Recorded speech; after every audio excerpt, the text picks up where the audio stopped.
انسان کب خلائی مخلوق کی تہذیب جان جائے گا؟ مستقبل میں کون سے سیارے پر جنگ ہوگی؟ بابا وانگا کی پیشگوئیاں۔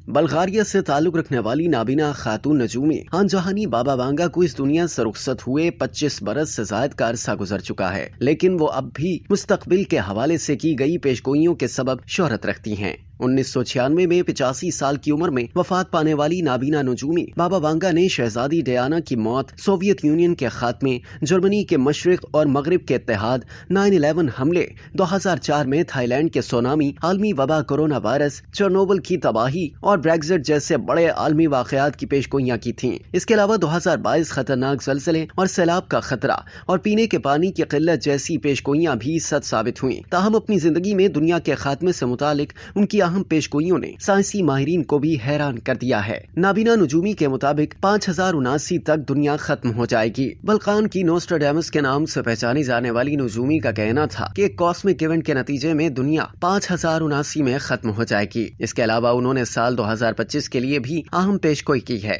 جس کے مطابق یورپ میں ایک بڑا تنازع ہوگا، جس کی وجہ سے بر اعظم کی آبادی میں نمایاں کمی واقع ہوگی۔ بابا وانگا کے مطابق 2028 میں انسان توانائی کے نئے ذرائع کی تلاش میں سیارہ زہرہ تک پہنچ جائے گا، جس کے 5 برس بعد یعنی 2033 میں قطبین پر برف کے پگھلنے سے سطح سمندر میں نمایاں اضافہ ہو جائے گا۔ بابا وانگا یہ پیشگوئی کر چکی ہیں کہ 2076 میں دنیا بھر میں کمیونزم واپس آ جائے گا، جبکہ 2130 میں انسان خلائی مخلوق کی تہذیب جان جائے گا۔ 2170 میں دنیا خشک سالی کا شکار ہو جائے گی۔ 3005 میں مریخ پر جنگ ہوگی اور 3797 سے قبل انسان نظام شمسی کے کسی دوسرے سیارے پر پہنچ جائے گا اور 3797 میں زمین تباہ ہو جائے گی، جبکہ دنیا کا خاتمہ 5079 میں ہوگا۔